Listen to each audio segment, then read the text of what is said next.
If you stray outside the designated areas, you will be removed from the island. It's recommended you wear a hijab when visiting your client. We've had incidents of inmates spitting at female lawyers. You want to represent the head recruiter for 9/11. Mohamedou Ould Slahi, the Mauritanian held in Guantanamo. He recruited the guys who flew your friend's plane into the South Tower. He put those men on my husband's plane? I'm gonna make him pay. In the event the detainee lunges for you, push back away from the table. We'll get in there as quick as we can.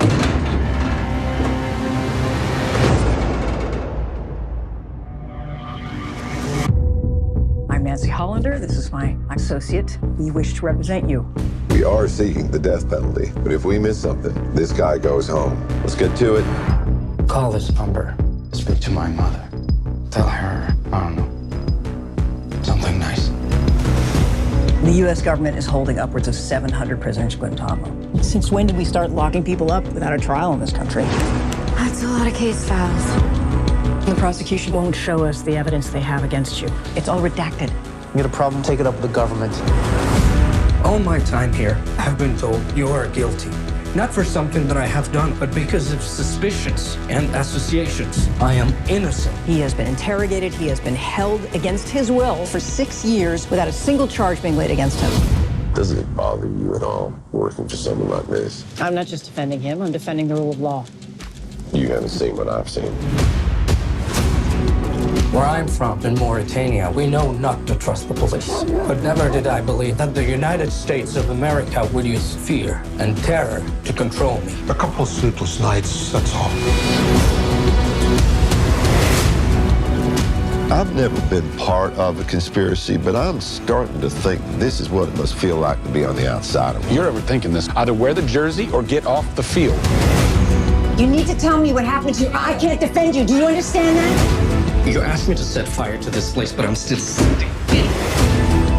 Maybe he's guilty. Maybe he is. We're doing our job. I'm not welcome home. That's not a part of my job.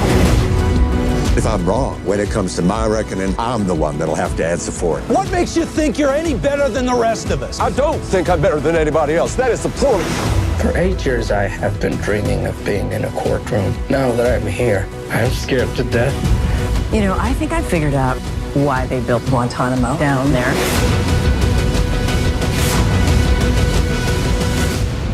My client, he's not a suspect. He's a witness. Mr. Slahi, would you please raise your right hand and repeat after me? The Mauritanian.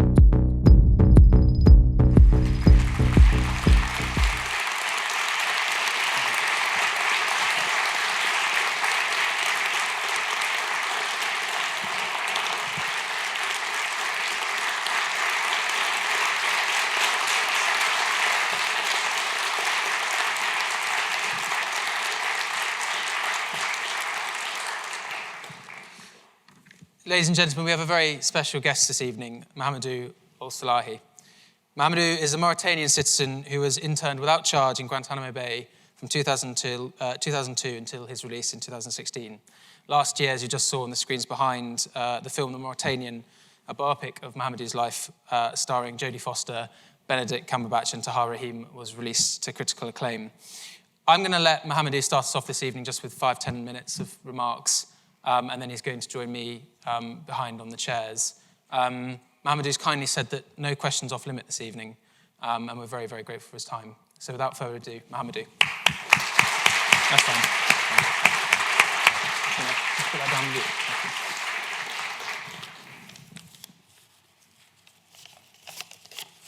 you. It's the first time that I know that I'm the dumbest person in the room.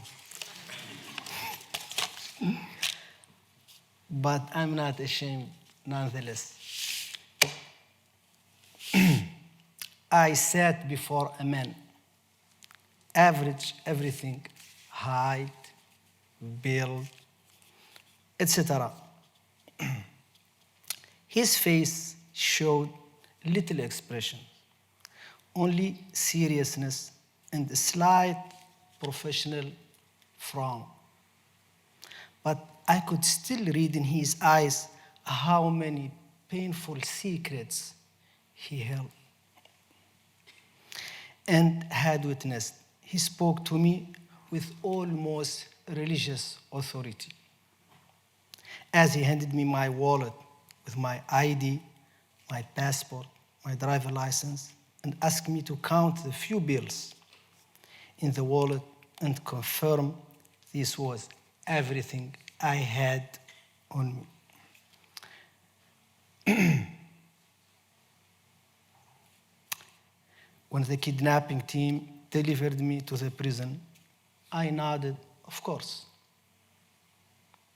After 8 months in that horrible place, I had no idea how much money I had had. But was I really going to challenge him? I'm going home, I kept thinking. Those words drowned out everything. I was blindfolded and put in earmuffs and laid in the back of what felt like a hearse. We bounced along the bumps in the roads, hitting me without warning and inflaming my sciatica. And I had to pee so bad it hurts. But I was going home, I imagined myself soon using the bathroom of the plane like all the other passengers. The first time in my life, I was looking forward to using the bathroom of a plane and eating that tasteless food. But honestly, being a normal person was everything I wanted. We were at the airport. I could hear the roar of the airplane engines. The delivery team starting playing loud Arabic music. Abdul Halim Hafiz. Anyone? Oh, that's a shame if you don't know Abdul Halim Hafiz. Thank you very much. Thank you. The pain was getting worse. The side door of the minibus flew open. A new team entered and immediately started tearing up my clothes with a pair of scissors. It was eerily systematic, quiet, and precise. The tearing continued until I was stripped naked, except for my blindfold and my earmuffs. I thought to myself, you're not going home. You need clothes to go home. All happy daydreams dissipated, replaced now with horrific scenarios. I'm in the hand of the US, I thought. A suspicion soon confirmed when I saw the blonde hair on the arm of the guy when he removed my blindfold to shine a flashlight in my eyes. An American medic gestured to me to open my mouth and shoved a tongue depressor inside. Satisfied, he gave okay. I was blindfolded again, and I was roughly wrapped in a diaper and a jumpsuit. Scenes from a document I watched in Germany about American prisoners danced before my mind's eye. The poor, muscular, tattooed soul with no future to look forward to. The American justice systems, with its harsh 100-year sentences, the violence of the prison, the violence of 9/11, and in the middle of it now, me, Arab, African, Muslim, dark-skinned, speaking almost no English. In that country at the time, I knew suspicion for people like me is almost as good as conviction. I could see it. I was going to die in a prison, or worse, I was going to be executed. I'd be led in shackles in front of cameras as a mass murderer, in a diaper and sweatpants, and this would be the last image my family will have of me. At that thought, the parade of horrible imagery stopped, and I suddenly recalled Prophets 89 and Zechariah when he cried out to his Lord, "My Lord, do not leave me alone. Verily, you are my best of inheritance." I prayed for two things. One, I prayed not to dishonor my family in front of the world. And two, I prayed to have a child before I died. But no sooner did I utter that prayer that the realization returned. I was going to die in prison. The way I was in that moment was the last image my family will ever have of me, and I would never have a child. And that's when I realized behind the blindfold, my entire life suddenly played before like a tape, the way they say it does for those facing sudden death. The part I choked on were my regrets. And what did I regret? I didn't regret the things that I pursued with most energy, time and effort. I didn't regret not making good money. I didn't regret not having those beautiful women I so much wanted, and they didn't want me in college. Guys, you know what I'm talking about. Even dying, I didn't seem to regret. I made peace, even with the likely prospect of losing my life. No, I realized as clear as day that the only thing I regretted was not being nice enough to the people I love and the people I met in general. I regretted the times I criticized my mother's or my ex's cooking. I regretted getting angry and speaking to others in anger. I remember one after any time I had failed to do the simple thing of being kind. I wished only that I had been nicer and more forgiving. That was it. And this is my goal in life, to be a kind person. Thank you so much. A glass of water? Yeah, sure.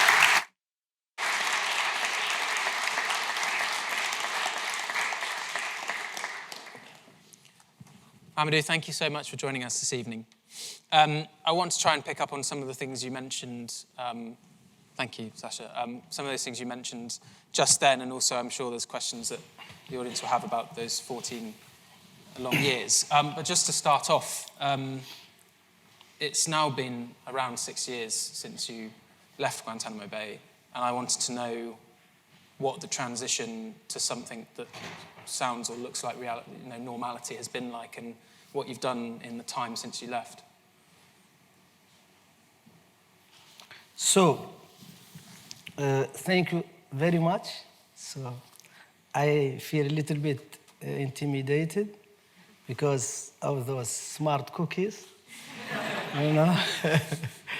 And but I'm not afraid. So,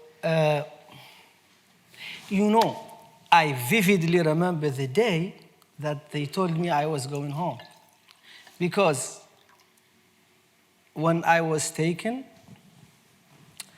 I spent 15 years, a little bit over 15 years, between the secret prisons and Guantanamo Bay. And there was like no system to it, like you serve your time and you go home.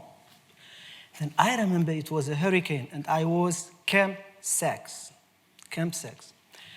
And this beautiful face looked through the, what we call bean hole. It's prison parlance for the small hole they give you food through and they close it. She stuck her head and then she told me she was a captain. Okay? It's not British captain. I think British call it lieutenant. And she told me, you know that you're going home? I was like, really? And then she said, yes. And what I had in my cell, I remember. The photographs that my family had sent me through the years. And I kept comparing the pictures, like people who were 3, now they're 18. I don't remember them. I have to write their names to remember my family. And I had 2.5 Men DVD. And I had some collection of Shakespeare plays. I read them. I didn't understand shit.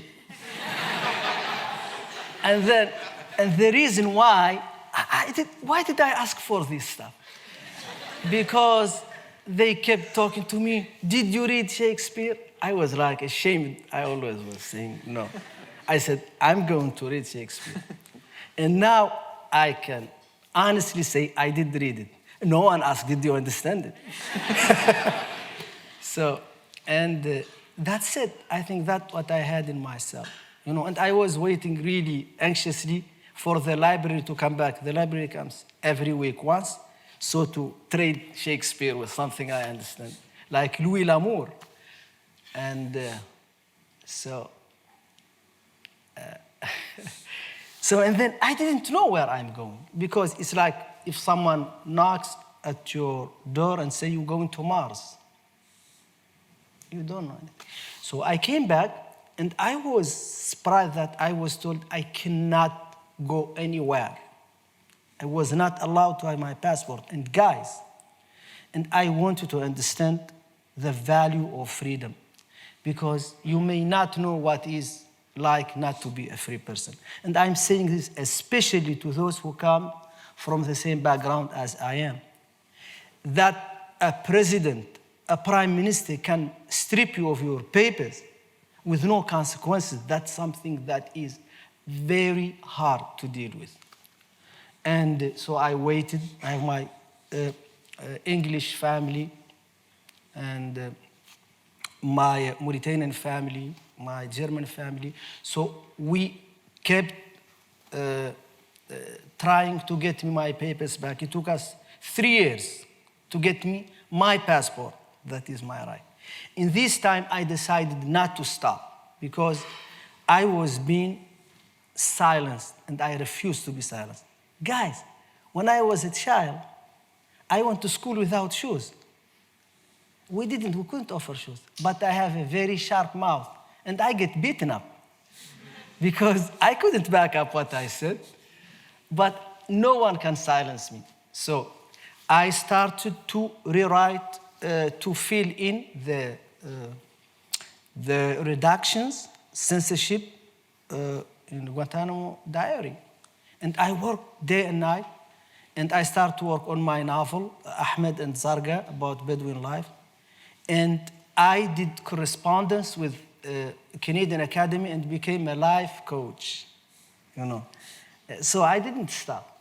And now I'm a writing in residence for a very big theater ensemble in the Netherlands. I wrote them Freedom, that premiered in October, and I'm going to bring it here in the United Kingdom. And I'm writing now, I'm working on 2 projects, Fortune, defining what fortune means, beyond money, and I'm working on Orientalism, a play that we based on the book of Edward Said. And I'm here in the UK, and I'm happy, guys. I'm happy to be here. It's a remarkable amount of time that passed between 2002 and 2016. Did it feel like a different world you were going back to? Did it feel like the place had changed fundamentally between the time you entered Guantanamo and the time you left? Absolutely.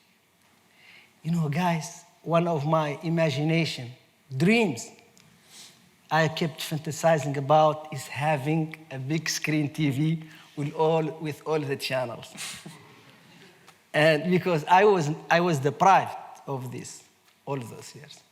And then I came to Mauritania. I said, I want TV, 2 TVs with all the channels. And they brought me 2 TVs with all the channels. I told my niece Najah, was 16 or 15 at the time, can you please install all the channels, put music channels together, news channels? She looked at me and said, I don't know how to use a TV. I was like, oh my God, I'm so freaking old. Then first, what I watched, what I saw, no one watches TV anymore. 2, people don't date and meet anymore. So, and they have this application. What is this one you swipe like this? Tinder. Yeah, Tinder. Sorry. I went and installed Tinder. One night. I don't know, because it kept popping in my screen. Everywhere I go, I said, this is very important. I put it. The first person, my match was a friend I know. And my heart was pumping. Oh my God. And then I deleted it. Never did I come back. I thought, should I tell her, like, when I meet her, I get awkward, but she isn't awkward because she doesn't know what I know. So I was the only one who was feeling stupid. So, and people don't meet anymore, like just the meeting, and people don't marry anymore, and people go through relationships so quickly. That's what I saw. And the other thing, everybody needs the phone. Like when I came to London, like people, one hand holding the phone all the time, because people don't know where they are and they don't know where they're going. So this is like 90s. I have my Mercedes and I can drive anywhere, you know, with no need for anything. This does. And then they told me I was going from North London somewhere to that street where so many Arabs sell food. I think, what's called? Yeah. And then they told me, you have to take this. They call it the tube. They said, you have to take it. And then I said, no, I'm not changing anything. Just tell me the closest station. And I think it was King Cross. And then I just went out and just walked, you know, because I don't want to change anything. And then because they tell me you have to run. I don't want to run, you know, to catch anything. And so it's just like a time, it's so hectic. The life's so hectic and so quick. People want to get so quick, you know. And the other thing, everything they show me on Amazon is fake. Like this pants looked so good. And then when I get it, it was a piece of shit. I was like, what? You know, and there is no place where I could go and try stuff on, and you know, and it doesn't exist anymore. So, and it's just different, you know, getting used to it, you know. When we were planning this event, I was warned that you would be like this. Okay. Just incredibly happy, light-hearted, fun. And they said, prepare yourself for that because you'll find it strange. And I must say I do. And I sort of want to know how you've got to that place. I read some stuff that you said sort of quite soon after coming out, and that despite all the initial emotions and reactions you had to your experience, your overriding sentiment is forgiveness. And can you articulate how you've done that at all? You could ask me how you did, and you could also tell me what matters to me more. So I took a vow of kindness, you know.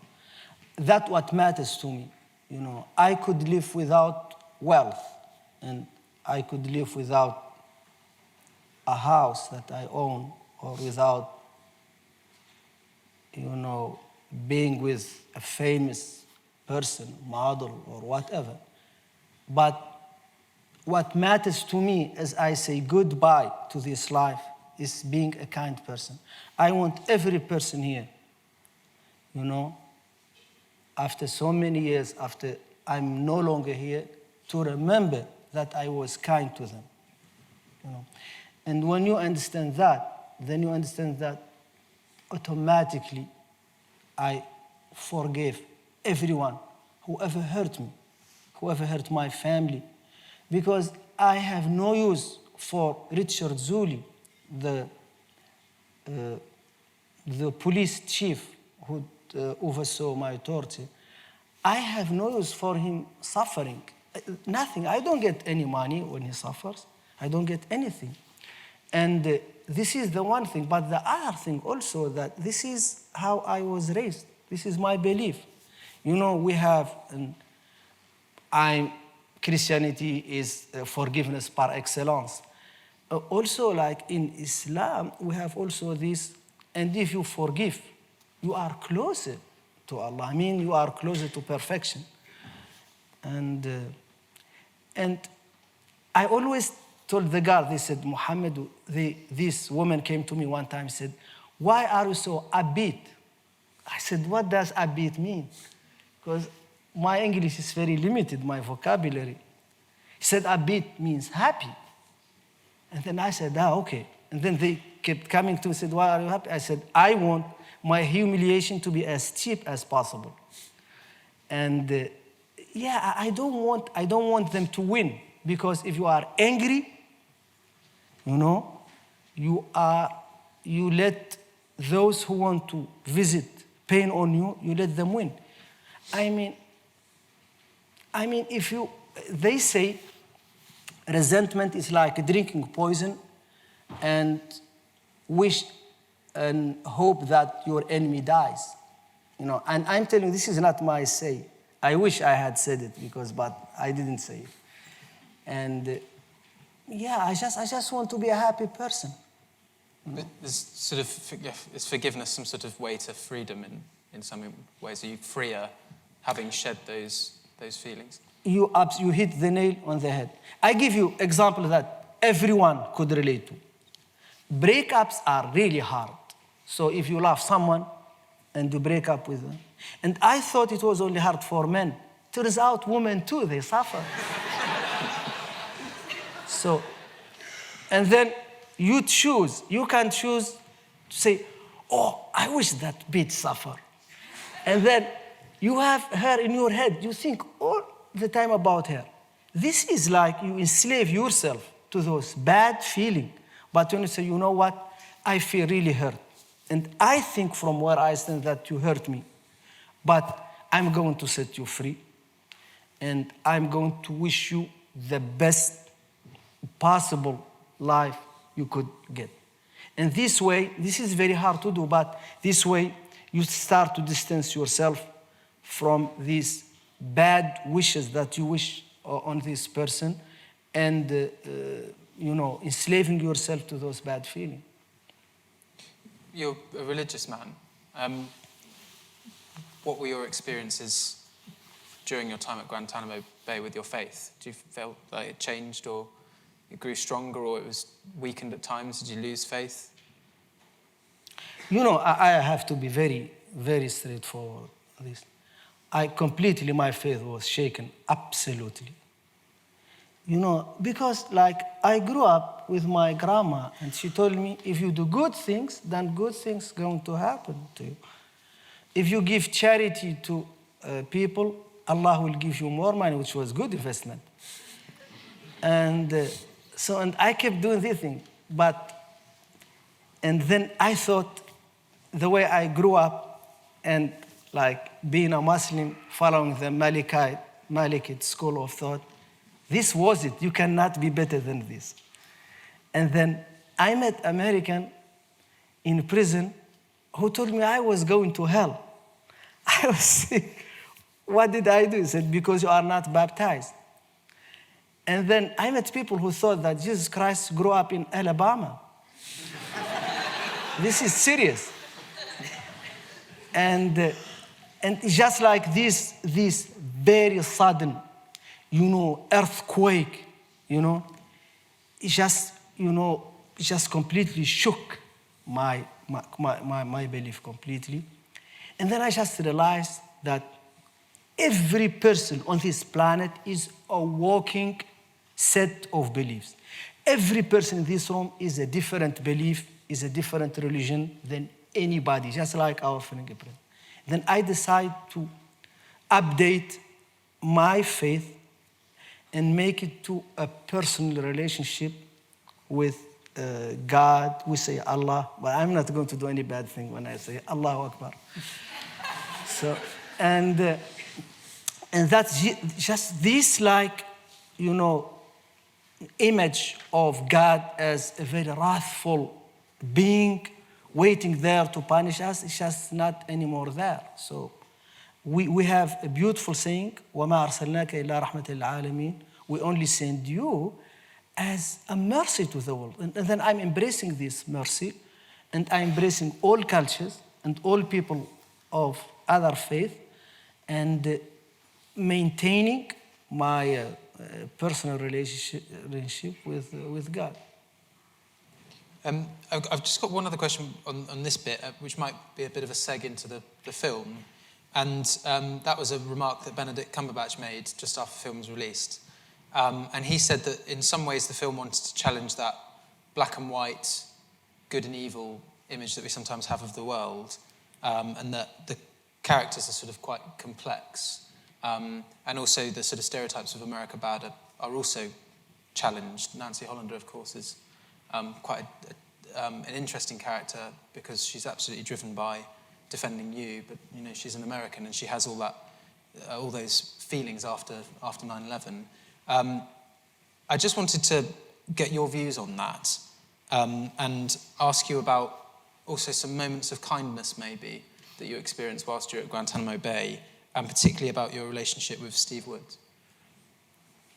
So I remember the first day Steve Wood showed up. By the way, I'm telling you something. I didn't know any of those questions. So, just, you know, because he tried to be nice to me, but I told him, I don't need anything. Those guys can ask me any question. So I remember the first day Steve Wood came to me. I was very reclusive. I was very beaten up. Guys, I wanted to imagine if someone kidnapped you and put you in a cell and tortured you to confess to something you didn't do. They said, you are going to be sentenced to death. I was the first death penalty case in Guantanamo Bay. Not 2, not 3, the first. And then I remember First Sergeant Charlie. You know, he was like expressionless guy, like he has no feeling, but he was smart. And then he sat in front of me and he told me, because I was a good guy, they're going to try and argue that I'm not going to be killed, but they will give me 30 years if I give other people, meaning other Muslims I met in the mosque. So just to be clear on this. And I didn't know how to feel. I had no feeling. I was sitting like this and then just shaking my head. I didn't say anything. So that's when Steve Wood came. And just for everyone else, can you tell everyone who Steve Wood was, just if they don't know? Steve Wood was the sergeant of the guards, okay? Meaning kind of the boss, like the direct guy. And he came to me. I was reclusive. I didn't want to talk to anyone. And I only felt safe in my cell. It was 6 by 8 feet. And because it was small, I wasn't afraid that someone is going to attack me. Because when they locked it, then I felt the safest. You know, because in order for them to come to me, they have to open it and then I will hear it. So, and he came to me. The first thing he said, hey, what's up? I was, hey, what's up? He said, drink coffee. I'm not a big coffee drinker, you know, because I'm a tea guy. And, but I said yes because I didn't want to antagonize him, you know. And then I said, yeah, yes. I said, hey, get up and come out. And then I came out, and then we sat. He gave me some coffee. And then he said, do you play cards? I said, depends. When you teach me, I beat you. And then he started teaching me Rummy. Anyone play Rummy? Rummy, yes. So it's for drunken people. So he started teaching me, and then we start becoming friends. I knew we were friends because we started to gossip about other people when they weren't around. And then we gossip about the other guards. We gossip about the interrogators, which was like criticizing an Arab king in his country. And then I became the godfather of his little daughter, Summer, who was born. And then he brought me this picture this picture, that's her picture, Summer. But we were friends, but we remained in the closet. because it was forbidden to talk to detainees, forbidden to tell them your name, Everything is forbidden. And then when I was released, he came to me, not once, not twice, 3 times. And we did Ramadan together, And it was just beautiful because, I always choose not to get him a hotel, but to stay with me, with my family. And I remember the first day, the only person who wouldn't accept him is my nephew, Salim. Salim was 6 years. And then he told me, who is this guy? I said, he's my girl. He said, why do you invite him to our house? I said, we are friends. He said, why didn't he release you? I said, he couldn't. I said, did he have the key? I said, yes, he had the key. But he didn't release me. But they became friends. Steve went with him. They played football. They call it soccer in America. And I asked them, why do you call this other one football? Actually, the guy looked at me and said, because they run on their feet. I was like, damn me. I didn't think about that. Let's talk about the film briefly, and then I'm going to open up to the audience. The sort of the cruelty and inhumanity of the place of Guantanamo is portrayed quite chillingly. But Tahar Rahim was saying when he was preparing for the part that you just can't even capture an iota of what it was really like. How do you think the film does a reasonable job of capturing anything for the audience about what your experiences were like? And can you say just a little bit about Tahar Rahim? Tahar Rahim is very dedicated actor. He sees it as almost as a religion. Like he doesn't talk to anyone. And they warned me, they said, do not talk to Tahar Rahim. And only you talk to him when he talks to you. And so he asked me about some of the lines you will hear in Arabic, because I just need to teach him how to pronounce it correctly. He's French, he of Algerian descent, so for him Arabic is a second language, especially Mauritanian dialect. And he was a very nice person, we are good friends. And the movie is very well researched. Everything you see is very accurate, because they didn't only read my book and talk to me, but also they went to the interrogators. And they went to my prosecutor, who refused to prosecute me. I think this is the first time in the history of the United States that a military prosecutor refused to take someone to court, and he resigned. Colonel Couch. And we are now friends, so kind of. But in a movie, you cannot put 70 days of sleeplessness.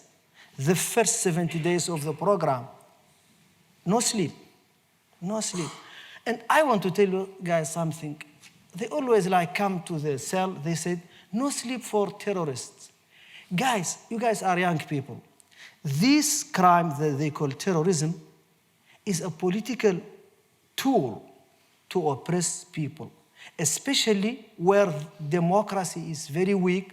This is used to crush political dissent, And this, this 9/11 tragedy was like a godsend to all dictators around the world.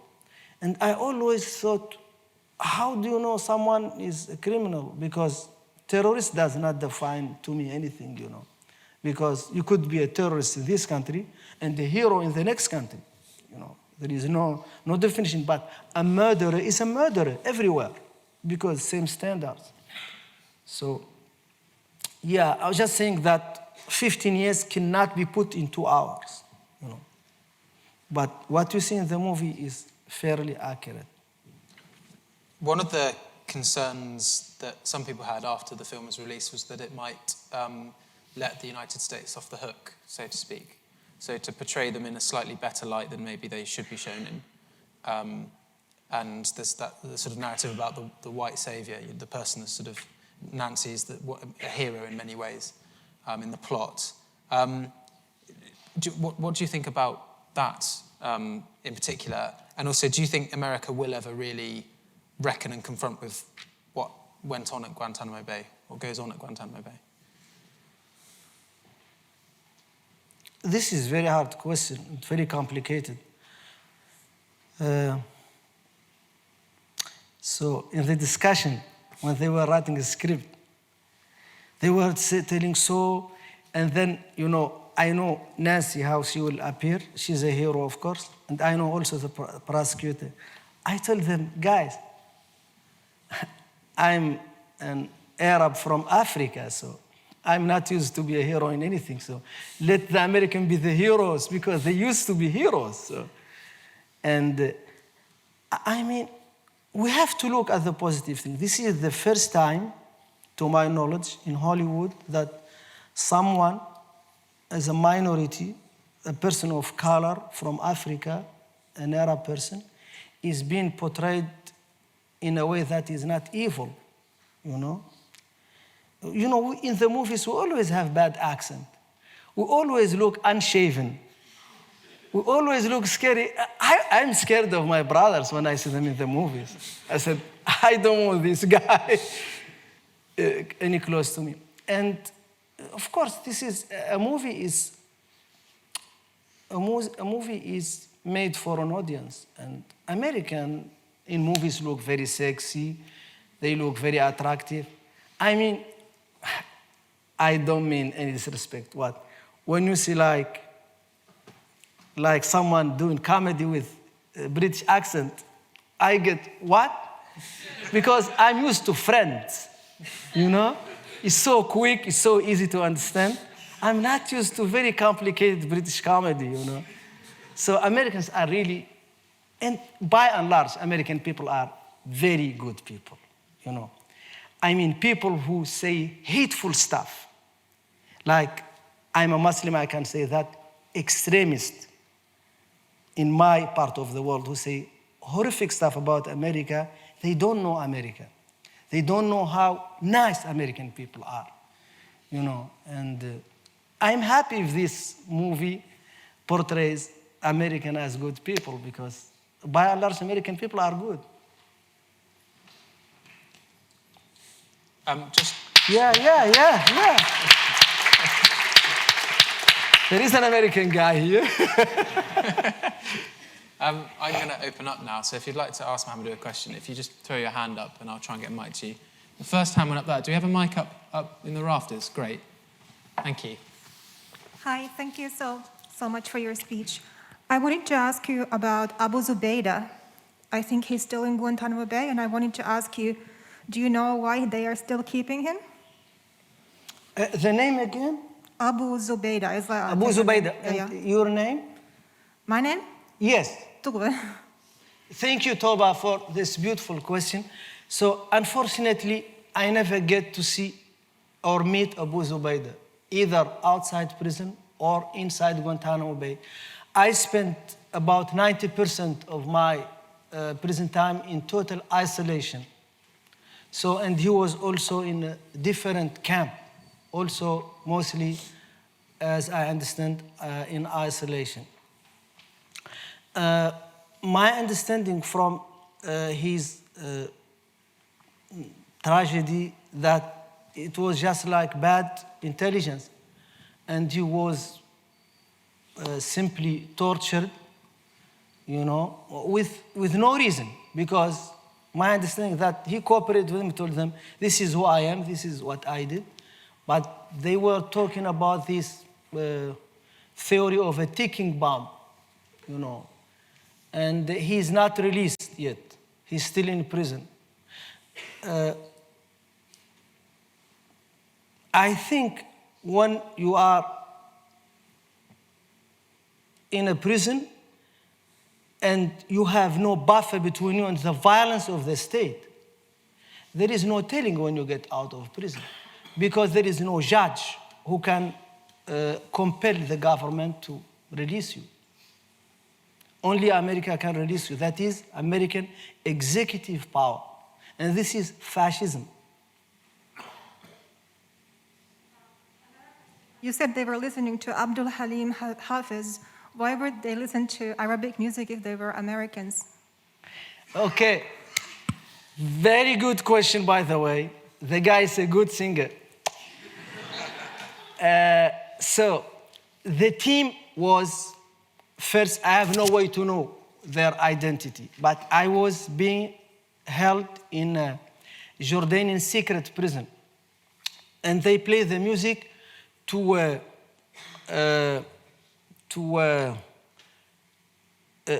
be able to speak without me hearing them.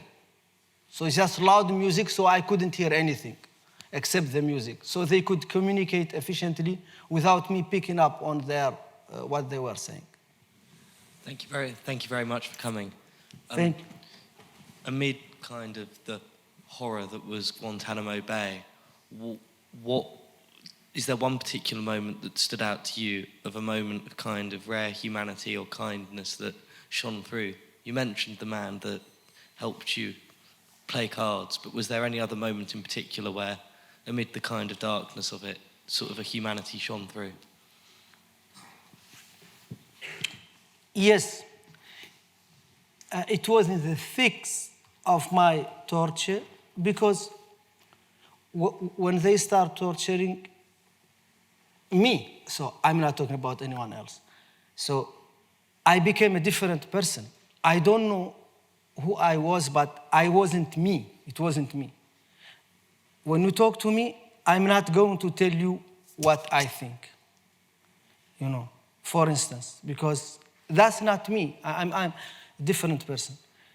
And I remember this guy, his name is Edmund. I saw his name.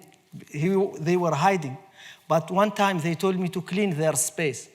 So I cleaned the space of the guard. They gave me Mountain Dew. Very good. And then he brought me blueberry muffin. God, this is really tasty stuff. It was the first time ever in my life I tasted blueberry muffin. And then he used to bring it to me in secret. You know, he just come to my cell, drop it, and then go quickly, you know, away. And this kindness of those people whose job is to visit pain and suffering upon me is just very telling that human beings are capable of everything. You know, are capable of empathy, and we are capable of doing horrific stuff. And this has nothing to do, guys, this has nothing to do with your religion, with your, or the lack thereof, or your upbringing. We know that people committed atrocities from all kinds of religion. You know, we know that because we know the basic of history. And it's just we are human beings. I don't know why we visit pain upon each other. I heard that we are the only animal on earth who hurt the same species. I don't know whether this is true, but some very smart person told me that. Hi, it's my birthday today, and I'm really glad to be spending with you, and the lessons that you're sharing, really, I want to role model. I think my question for you is, when I hear people talk about forgiveness, about not wanting people to suffer, it seems like something I can really relate to long term. But if you go back to that moment with Richard Zulu and being tortured, when it was happening, did you feel anger and hate and a sense that you really wanted the person doing that to you to suffer? Because to me, it'd be very hard not to feel that.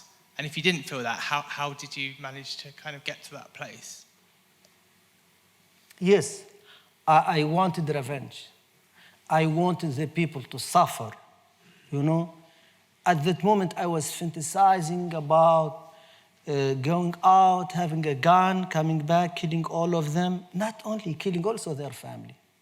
This is how evil I was thinking about this. And then, but, you know, this is like the heat of the moment, you know. But when everything died down, I was thinking, I was praying, I was meditating, and I was also teaching myself. You know, everything the guard brought as book, I used to steal and read. And then one night this guard, he slept, and I stole some of his stuff and put it back. So the more you educate yourself, the more you understand how stupid, you know, to have this resentment. And how, you know, we are in a culture of a tribal culture where I'm from, that this cycle of violence, you know, Tahar, we call it, revenge, has no end to it. And I decided the baton of hate is going to stop here, as far as I'm concerned, you know. And anybody from Middle Eastern background or African background, please? Yeah. Okay, Home Office, please take notes. So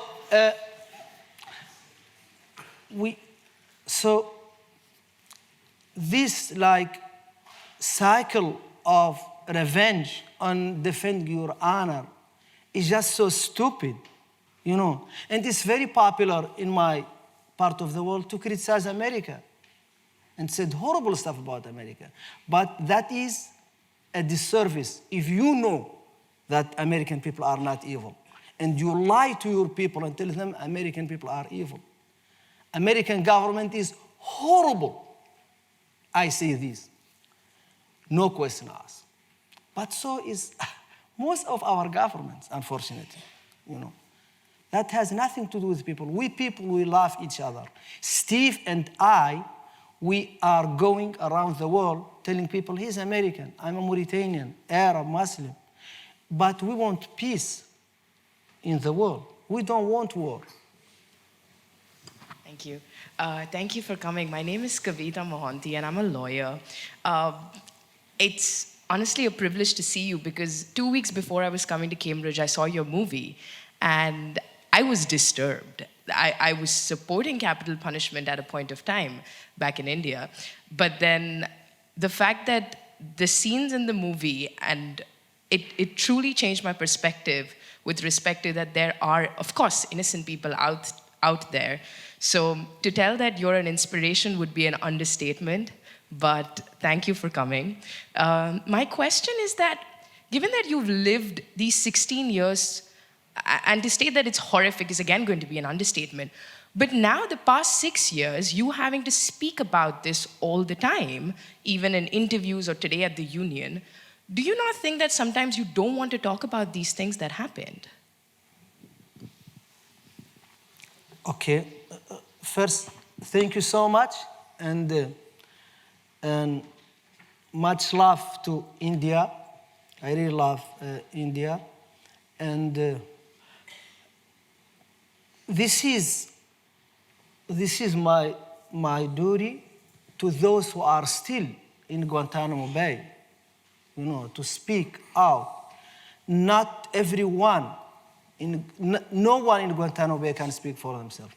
And a lot of detainees who were released were silenced. They cannot talk. And I'm only here because I have people who support me. And I have also a big mouth. So, and so having this stage, you know, gave me power to talk to young people who can make a difference, you know, and tell them that this must stop. People from Africa and from Middle East should not be open season, could be tortured, could be kidnapped, just because someone says, I want Sharia. That is not against the law to say these things. You know, this is freedom of speech.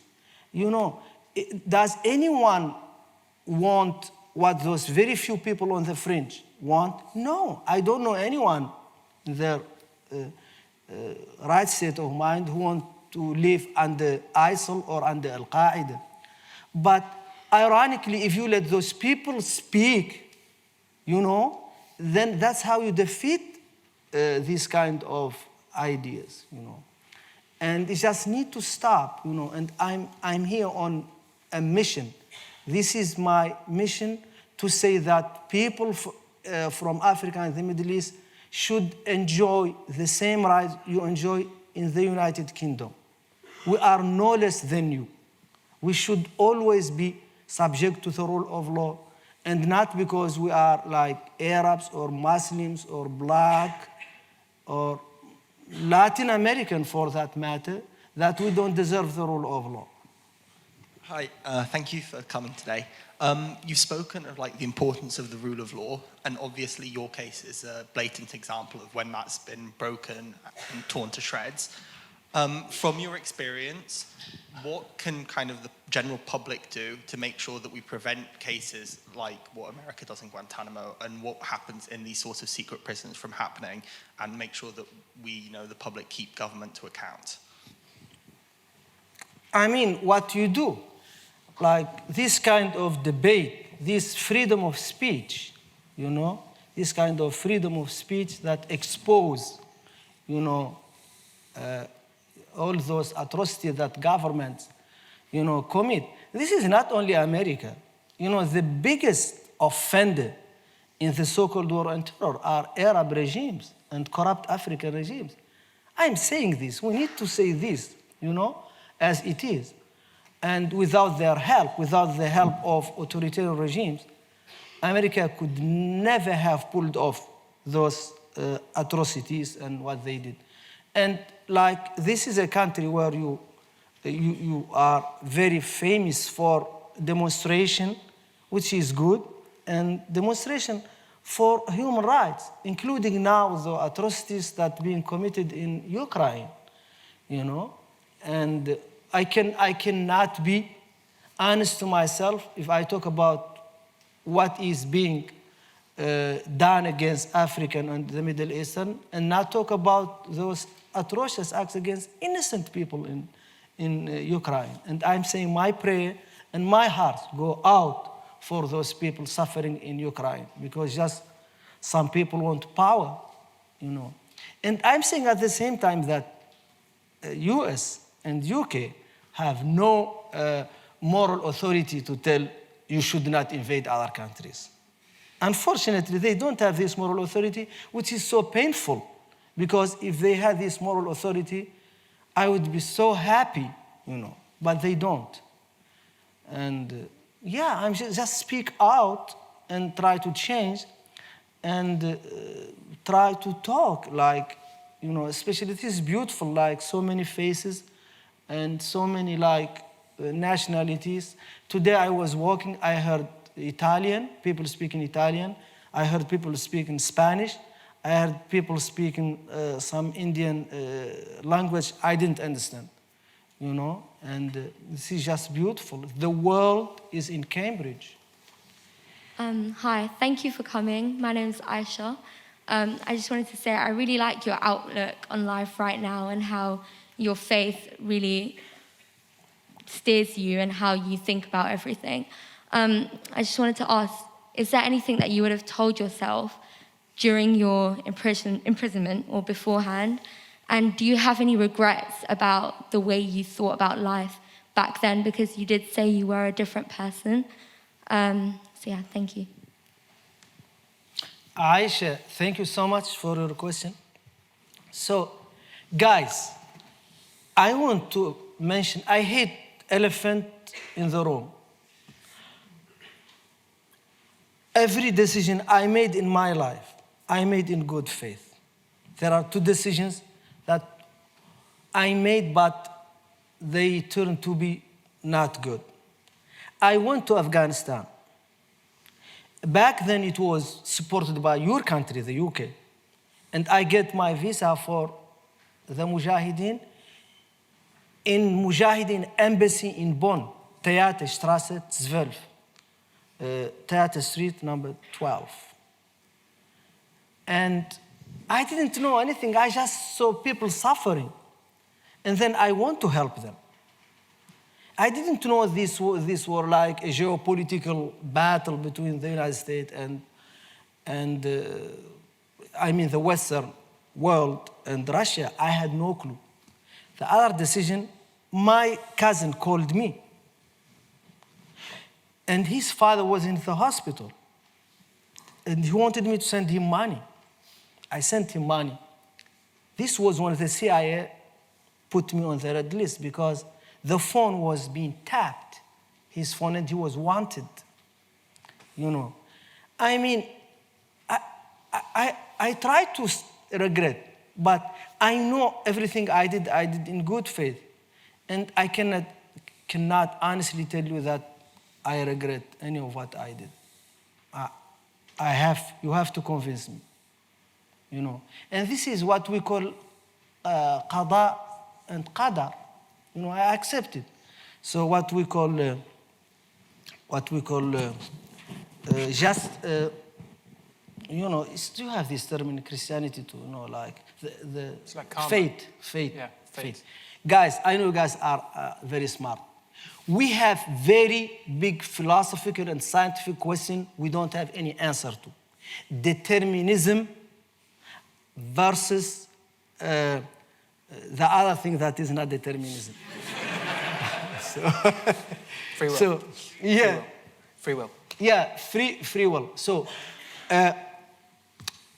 quantum physics is based on the premise that multiple, outcomes. There is no universe independent from your head. The universe is in your head. And we have strict mathematical equations of relativity that says that everything is determined, And which is very complicated also, knowing that also it tells us that there is no difference between future and past. There is no difference, And this is just so complicated, and both of them work.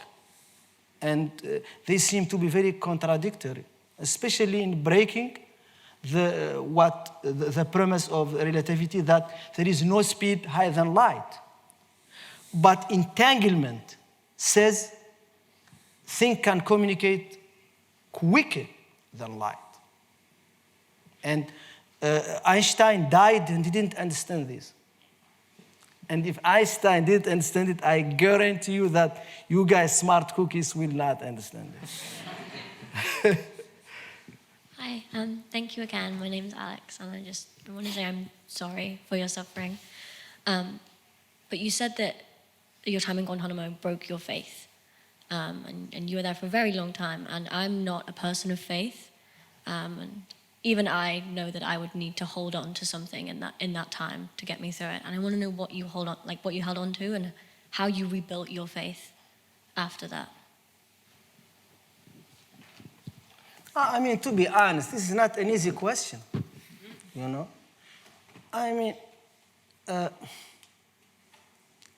a lot of people I heard of, they lost their minds in prison in Guantanamo Bay. Many people. They just lost their minds, And even if they took them to trial, they are not fit. And I really think that seeing my captors as a human being and not hating them helped me a lot and got me also friends. When my mother died, and this was like the end of the world. And as if like that wasn't enough, my brother died after my mother. And I remember those two officers coming to me.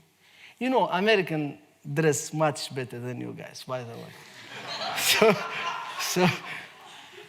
they came to me like very good, eerily well-dressed, very well, like, with, military, but military, like, different stuff, like.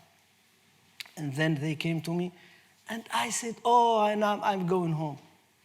And they told me, your brother died. And then, like,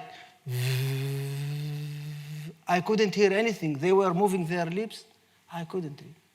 Then after that, they have a priest, a Sudanese guy, because Muslim imam was kicked out of the camp. They said the next best thing is a priest.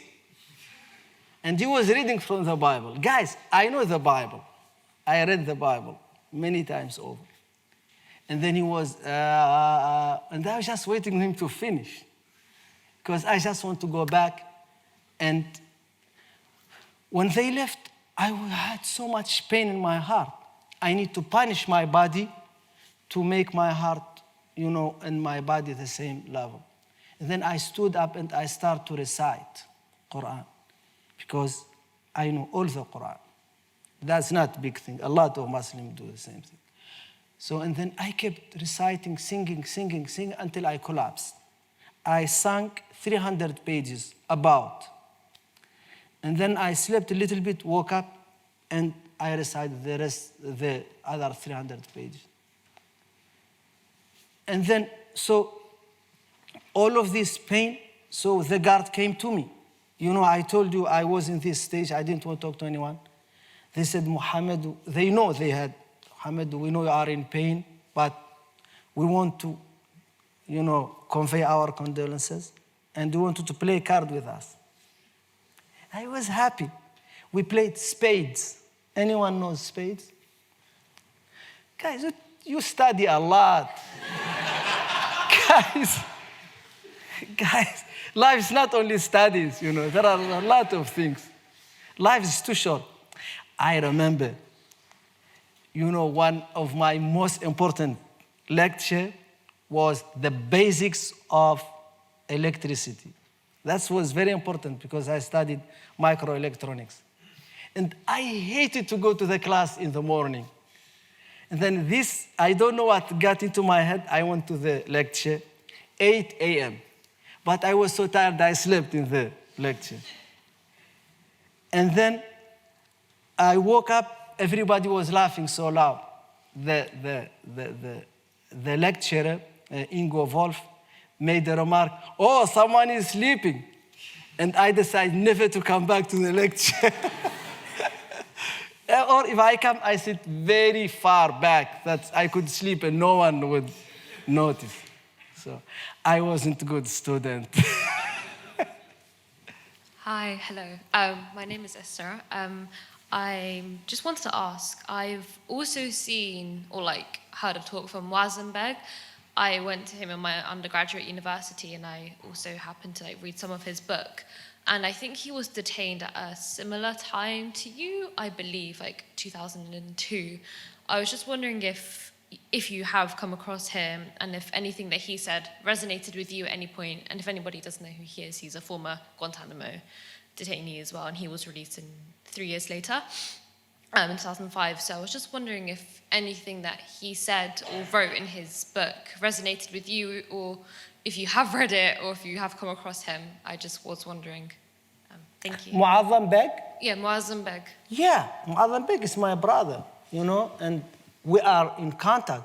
And he is advocating more than anyone, I know, for the detainees.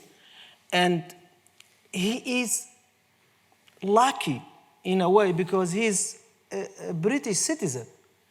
And you would think that other people who are sent to other countries wouldn't do the same thing. They would.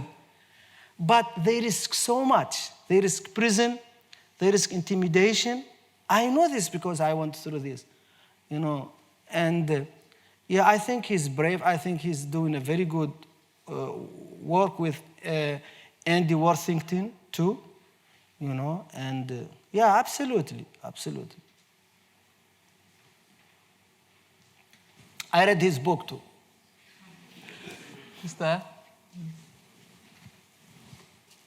So I was wondering that since, now several American presidents have promised to close Guantanamo Bay and ultimately failed, do you have faith that Guantanamo will close in the near future? And what do you think has to change in America for that to happen?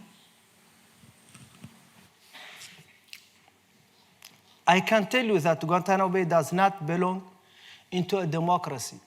It belongs to a dictatorship. And America criticized the appalling human rights record of China. And China responded. We put people in prison because they are a national security threat. You do the same thing in Guantanamo Bay.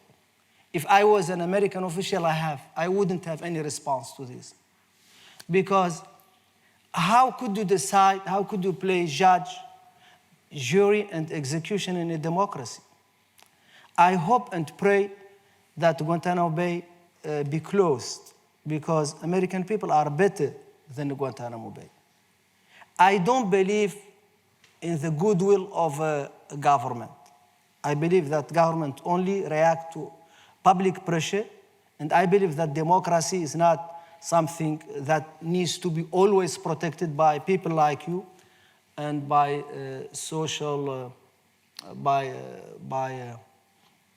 society, social movements. Thank you for coming. You've spoken a lot about forgiveness, and I think it's really sort of inspiring and beautiful how you've managed to reach this point in your life where you're able to sort of forgive your captors in this way. Are you not concerned that by taking this attitude of sort of forgiveness, that there's a risk that sort of there won't be a reckoning for sort of the crimes committed in Guantanamo Bay, and that there will sort of, it leaves things open for more sort of similar crimes and atrocities to be committed in the future? Yeah, your question is beautiful, and I don't have any satisfying answer to it. I can tell you that I am a citizen, and my duty as a citizen is to call for reconciliation and for brotherhood, sisterhood, humanhood, and I'm starting with myself.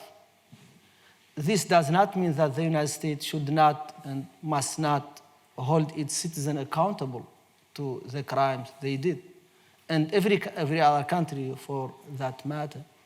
So I'm doing my duty as a citizen.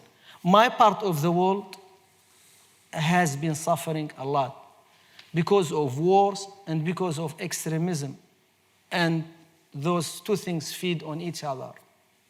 Because extremism thrives in war, and war thrives in, just like what the German called Teufelskreis, the vicious cycle.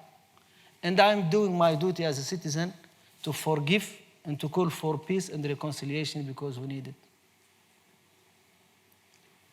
Ladies and gentlemen, thank you so much for your questions this evening. Just before we conclude, there is a trestle table and they're selling Mohamedou's book just outside, and I think he's happy to say hello to some of you guys and sign if you'd like that. But please can you join me in giving Mohamedou a big round of applause. Thank you so much. Thank you so much. Thank